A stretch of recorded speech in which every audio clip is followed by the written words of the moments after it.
All right, so this is my wife, Sara Robinson. We've been married just over 20 years. And so we have 2 kids together.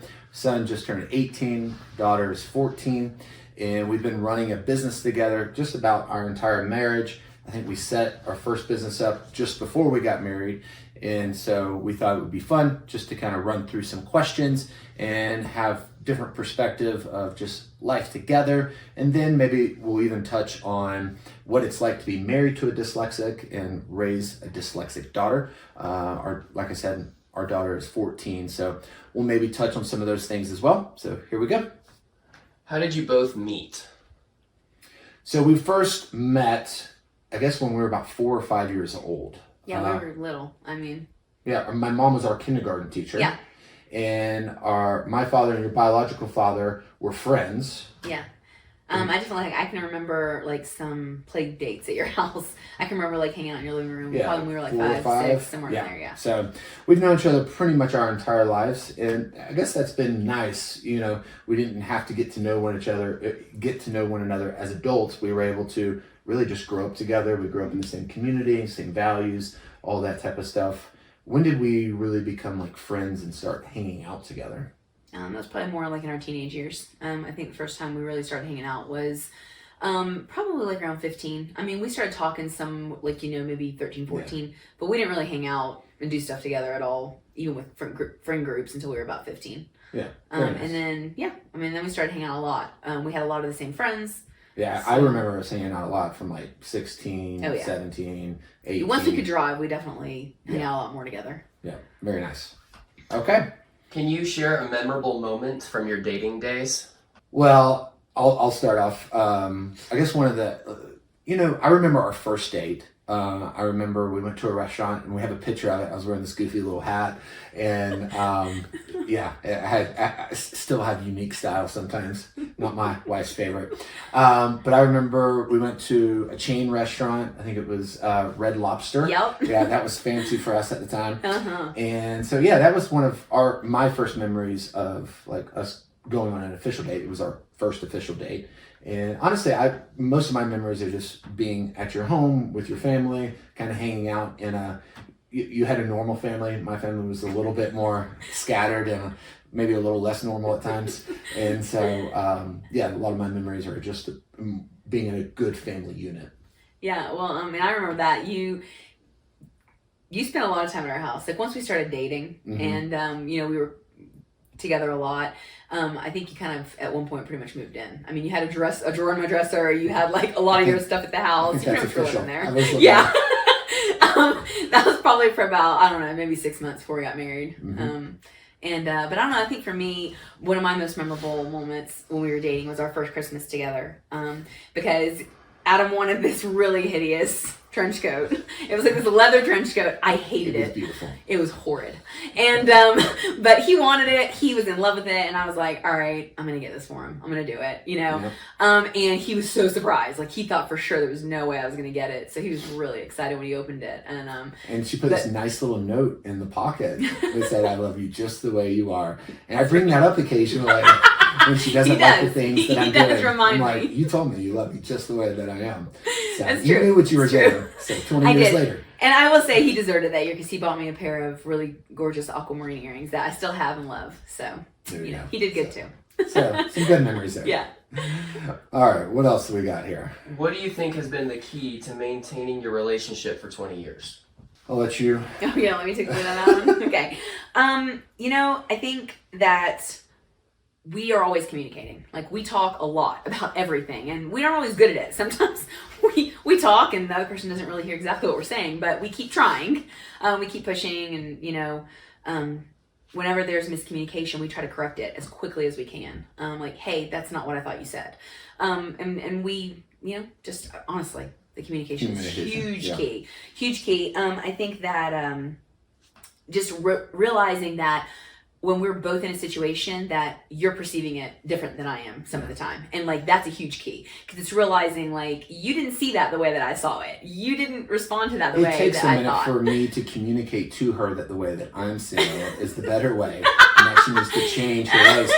No, I think I agree. I also think for me, it's also realizing that we're both deeply flawed people, and that we're both going to screw up. One of the things that was said to me early on is you have to have the ability to love and respect and trust one another. But then when someone screws up, which inevitably you will screw up, you have to have the ability to trust that person again and know that they have your best interests, or explain why maybe it doesn't appear that you have their best interests, and be able to, communicate that to one another. Because, I mean, most of the time, if you're in a committed relationship, you're wanting to navigate and figure out what the issues are so you can get to the other side. And sometimes it's just understanding that you just have different desires, different views, different things that you're wanting to accomplish, and figure out how you kind of marry those two things together. Because we committed to making this work and figuring it out, and we brought kids in this world together, and we have to be able to not only make it work relational between us, but also demonstrate what it looks like to do difficult things and navigate difficult things to our kids and the people that are around us. Yeah, absolutely. Yeah. What is it like running a company together while also being married? It's difficult. To say the least. Yeah, I think it's honestly, it's probably the most difficult thing that we do. It's changed a little bit through the years, but I would say I'm definitely more the driving force in the business and setting the vision, and I typically do that kind of even in our personal life too, but very much so in the business. And so the things that we're doing are things that I want to do, and then I consult with her, and she kind of gives commentary on it. And obviously she has a very invested interest in that, but it's really more about her kind of coming alongside and trying to help me do the vision that I've laid out. And when she has a different idea or a different perspective of how we should do something, or something she just wants, then you kind of have to figure that out. And sometimes we're able to figure that out quickly. Sometimes I see it the way that she sees it, and then other times we just fight it out until someone gets tired and the other person gets in. It's typically what that looks like. Yeah, I mean, there are definitely moments where it's like, I feel like sometimes I'm like, okay, let me make you a PowerPoint presentation on why we need to do it this way. Like, I like to have like all the details laid out, and Adam is very much more like, hey, I had this really great vision. He just kind of wants to run with it. And I'm like, but I want to know how this is going to work, and this and this and this and this and this. And so a lot of times I kind of will slow the process down. And that's definitely like what I do. So I think it's a little bit harder for Adam. But I think it's good. I mean, you need the details to be covered. Yeah. And I eventually get to the details. For sure. I just want them immediately. Yeah, which is hard to do, especially in something that's kind of organic and something that's kind of evolving, because something that worked last season may not work this season, and so or maybe it didn't work the way you thought it would, so it changes. And I think it would be safe to say you don't love when things change. No, I don't. I definitely do not love change. Navigating that can be frustrating, and I would say. And also saying it's definitely a little bit harder for you, because I'm usually the one who's saying, hold on, let's take a minute. I need to mull this over more. I need to think about that. I need to get my head in the right space for this. So sometimes things get put on pause, and that I feel like is really frustrating for you. So I do try to like work through things fast, but sometimes Would you recommend a married couple going into business together?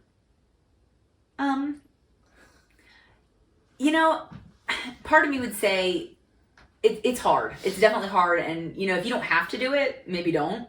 But I also think that it's helped us grow closer, and I think that it's also helped us to really understand each other better, so that we are better at communicating in other spaces. Yeah. So in other parts of our life, we communicate better because we've had to communicate here. Yeah. So, I think that there's a lot of positives to it, even though it can be hard, for sure. I think it's been a net positive, but definitely been hard. Maybe wouldn't choose it, but it's definitely doable. Yeah. Oh, yeah. All right, what else we got? How do you resolve disagreements and conflicts? Would you like to go first? Okay, sure. Our personalities are so vastly different, just the way we see things. So I feel like just kind of determining how one of us feels, and then being able to explain that to the other. this is why I want to do this way. I know you don't like this, and I know this isn't, something you're excited about, but here's the reason behind it. And I feel like when we give each other that space to really tell our reason and we aren't pushy about it, but we're just saying hey, this is what I'm seeing. This is why I feel like this is good for us. This is why, I think this is going to be a good choice for our family or whatever it is. And I think that when we give each other space to do that, instead of just kind of trying to stop it before it even starts, we do better. No, for sure.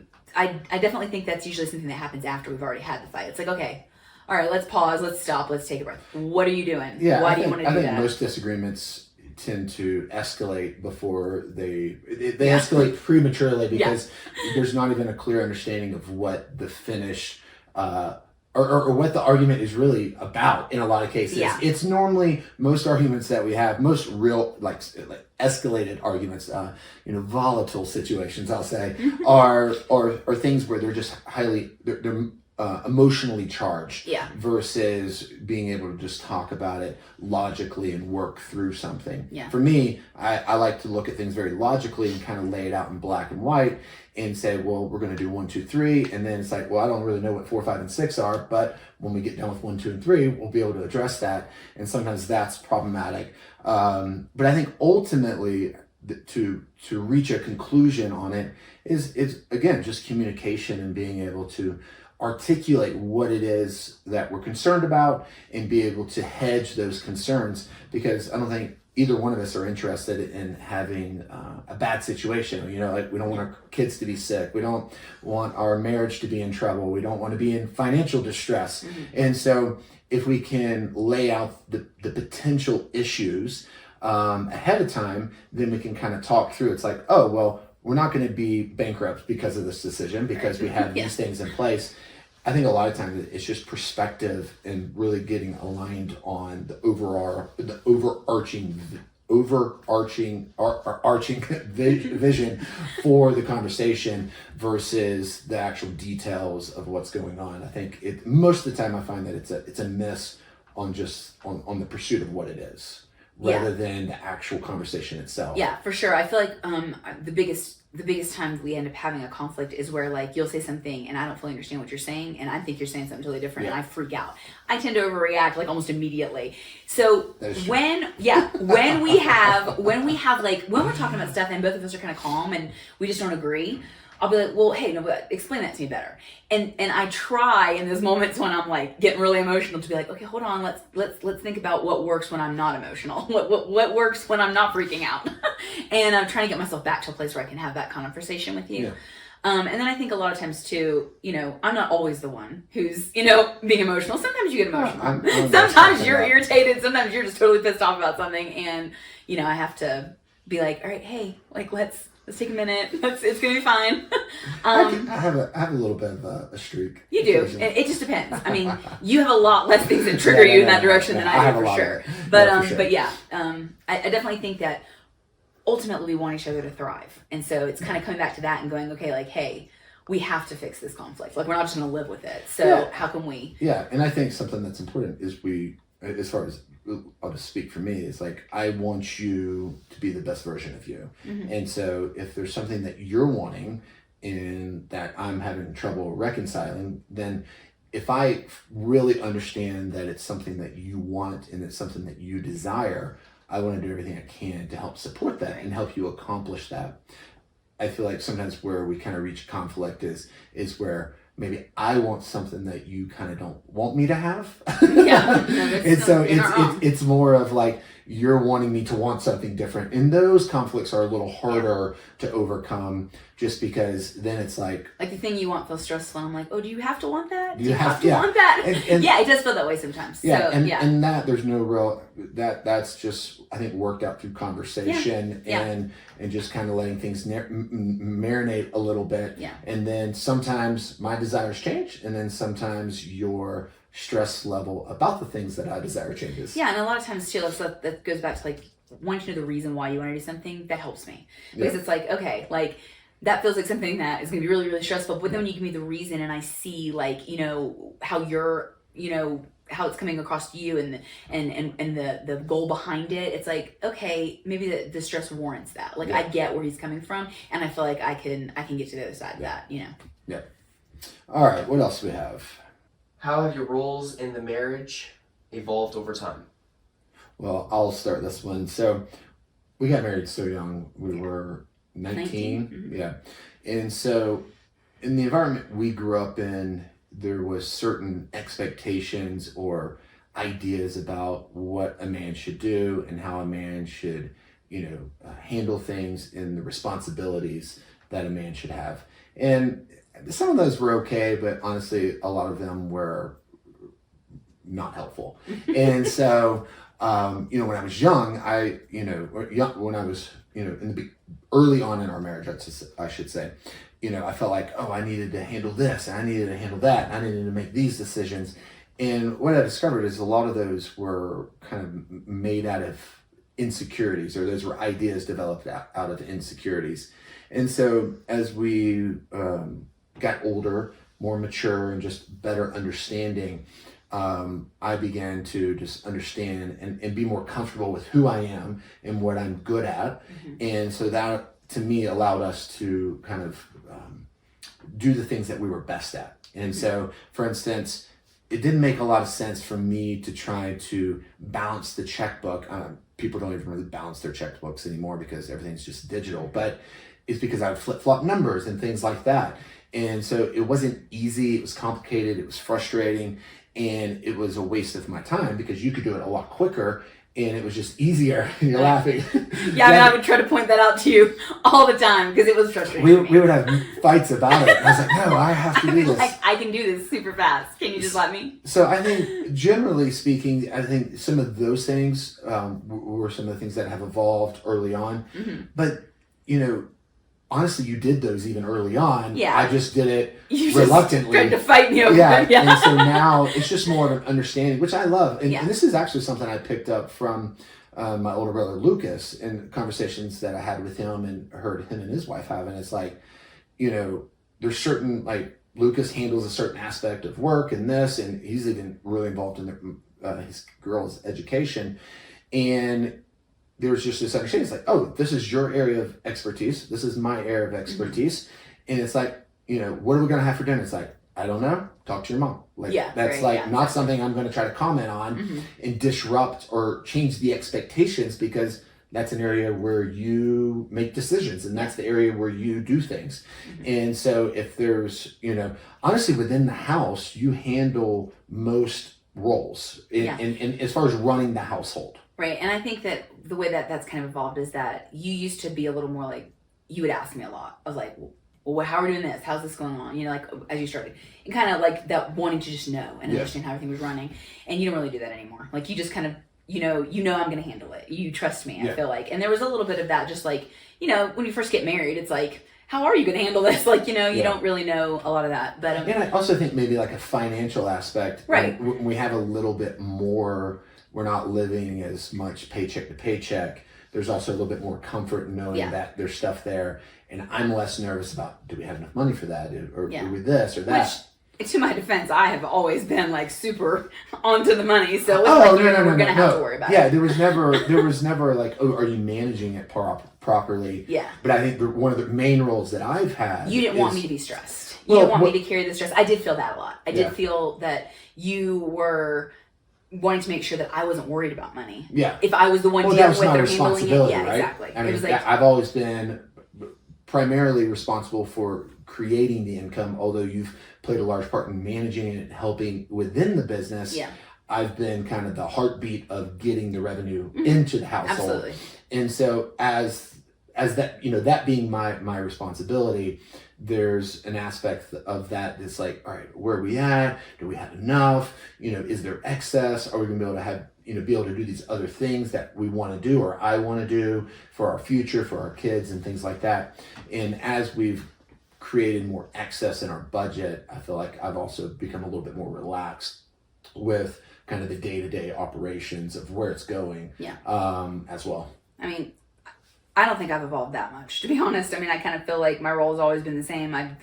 I'm the one who's making sure that day-to-day tasks are getting done, that everybody No, knows I what they're agree. responsible for doing, that all the little details are in place. You know, Yeah. I'm the detail person. Yeah. I make sure all the details are together, and I've been doing that since day one of So our marriage. basically, she So- stayed the same, and I have chilled out a little bit. yeah, I mean, I may have chilled out a little, but Not a lot. but you've always been the visionary. Like, you've Yeah. always been the one who's seeing 5, 10, 20 years down the Yeah. road. And my brain doesn't really work like that. My brain's like, today, what's happening today?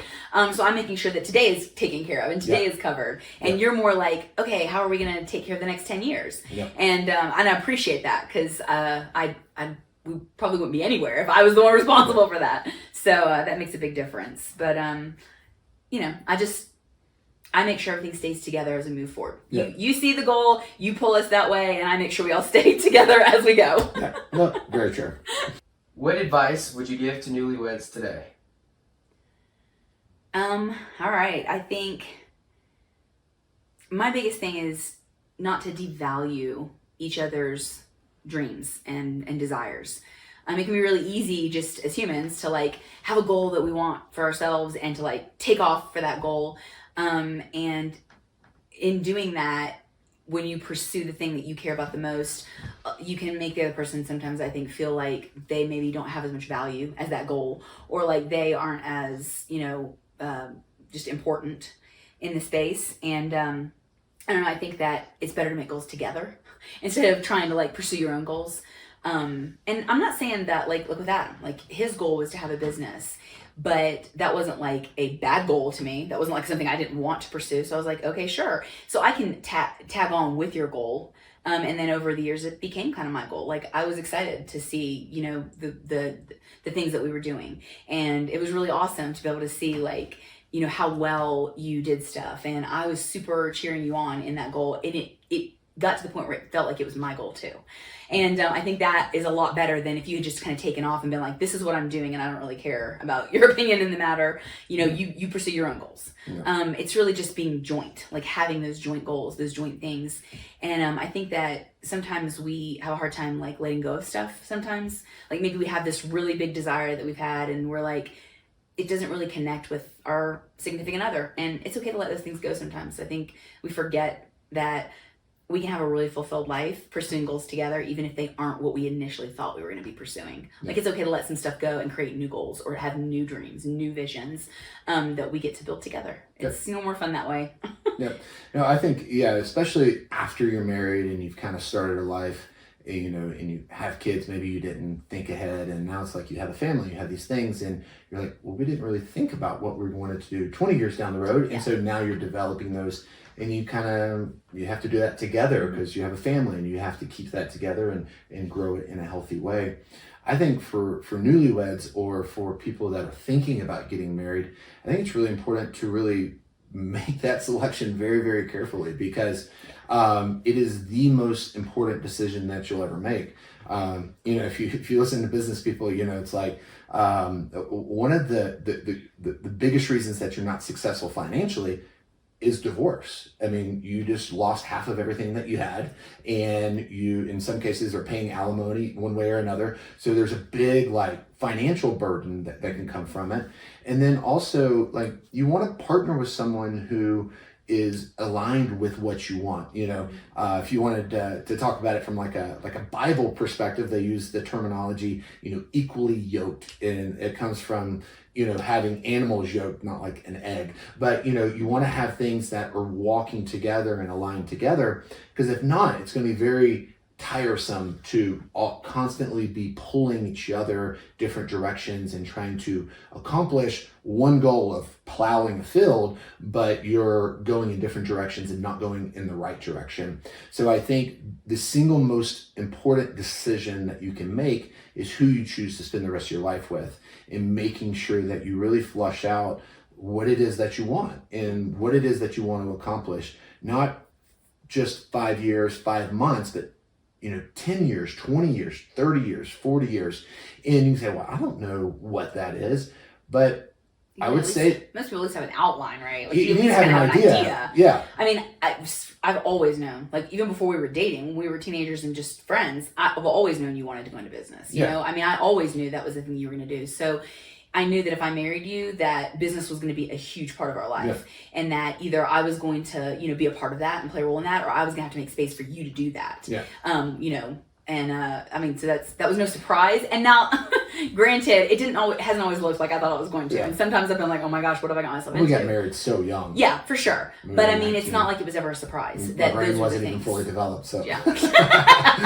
But I do think it's important. Two things I would say is like, just if you get married young and it's not quite figured out, then, that's part of evolving together, is that you have those conversations. And that's what makes a relationship last, is that you're able to have those conversations and kind of evolve with people. And, you hear stories all the time. It's like, hey, we both went to school and we got these degrees and we were doing this thing. And it was like, we hate this. And, they end up traveling the world, living in, on a sailboat somewhere, homeschooling, and that's really cool too. That's amazing though, because it's like they realized, hey, this isn't working for us as a unit, and we have to make changes. And then they decided to have this plan together. And that's kind of what I was talking about, in the beginning, is that, if you have a goal that you're wanting to pursue, but it's not working, it's okay to let that go. It's okay to say, hey, this goal isn't really going to be a goal for me. Yeah. Like, I've decided to marry this person. They matter. They're important. We're going to find a goal that we can achieve together. Yeah. And I think that's... It's really important. Communication.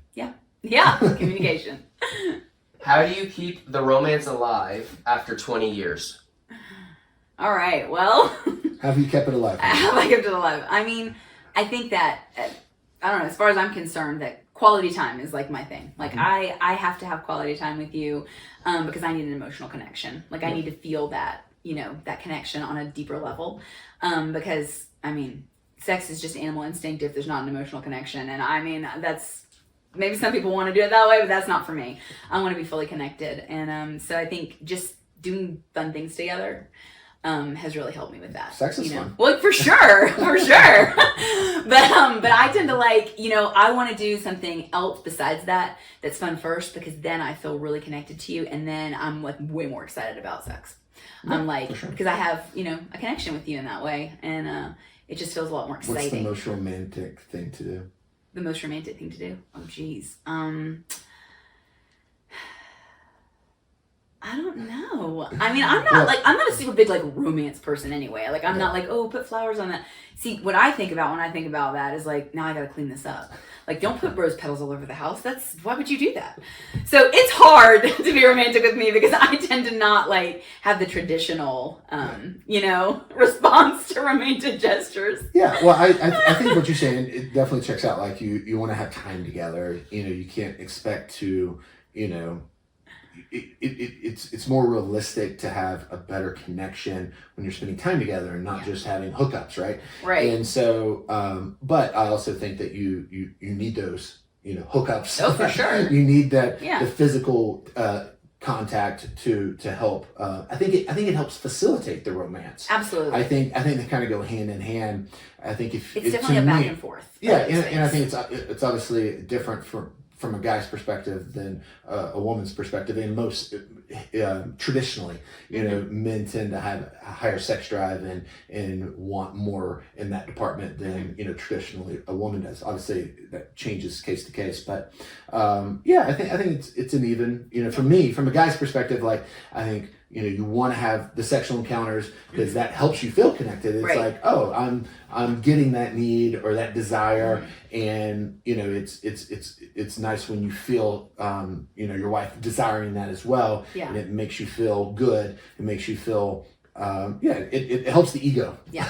Well, and I think it's a loop for sure. Yeah. It's like, like we spend time together, we have that emotional connection, and then we're able to have a sexual connection, which then makes us want to have that emotional connection more. Yeah. And so we just keep looping and looping 100%. And looping. So, it's just trying to keep the loop going, because sometimes stuff happens and then the loop stops somewhere, and then you're like, okay, hold on. Yeah. Like, how do we get it going again so that we can, Yeah, I think I really do think it's important. I mean, you hear about like these relationships, sexless marriages. It's like become a thing. Is the point? Yeah, and it's just like, well, I think that's why divorce you see higher. It's probably why you see pornography, higher, and things like that. Is you can't really have one without the other. You need both. Yeah. And if you try to do either one in isolation, you're missing an element. Yeah. It's like baking a cake, but you're missing an important key ingredient. It's not really going to turn out too well. No.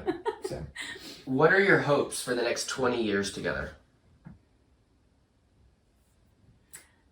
I just hope we work less. Like, you know, building a business has been a lot of work, and I feel like we've spent so much time, you know, doing that and pushing, you know, for that. And it has definitely been good. And I haven't like been like sad about it, but I'm kind of getting to that point now where I'm like, oh, I wouldn't mind, you know, being less busy. I wouldn't mind like just having more time to hang out with family and friends. You know, I want to travel a little bit, which is something that's been hard to do. Like when you're trying to build a business, a lot of times traveling isn't really something that's conducive, depending on the type of business. But you know, you kind of have to be available, so you can't be in places where there's no cell service or things like that. So you know, I would like to be able to do that a little bit more, and you know, just I get excited about talking to other people who are kind of just starting out the journey. You know, like I love to tell people like, oh my gosh, I have this will help you. You can do this. Just sharing what we've learned, the experiences we've had. I love to do that with the next generation. Like that's exciting to me, and I would love to to share that over the next few years for sure. Yeah, I think similar, slight alterations. I'm looking forward to finish, raising our kids. Yeah. Obviously, daughter's 14, and so still got many years left there. Even though Braden's 18, there's still a lot of learning or teaching that I get to do with him as far as him starting his own business, and I'm really excited about that. Yeah. Looking forward to the idea of like grandkids. Actually, that maybe really, not too soon. Not too soon, but that actually is really exciting to me. Teaching them to ski and taking them out on the water and things like that. But I think business will always be something that I'm really interested in. I feel like, I've been doing business 20 years, basically. And I feel like I've just really learned how to do business well in the past 3 to 4 years. And so what you're telling me is we're going to keep doing it for a while. Yeah. I can't ever really imagine a life without some type of business. Yeah. And I've always known that about you too. And but I am with you I did sign up for it. I want to travel. And even this last trip that we just came back from a trip where we were able to hang out with friends and had a lot of fun on the beach and different things like that. And so I definitely want to change how we're doing some things in the business and actually allows us more freedom and be able to do things that we haven't been able to do because we have been pretty locked down, in a lot of ways. And so I'm definitely looking to grow and innovate the business to make it better and so that we have more flexibility. But I do want to spend more time with, friends and family. I really enjoy that. I love fellowship. I love interacting with people in conversation. And I love talking, so. All right, that's it for this video. Thank you guys for watching. This is my first time doing a Dyslexic Hustle video, so I'm hoping y'all enjoy it and that I'm able to come back again in the future.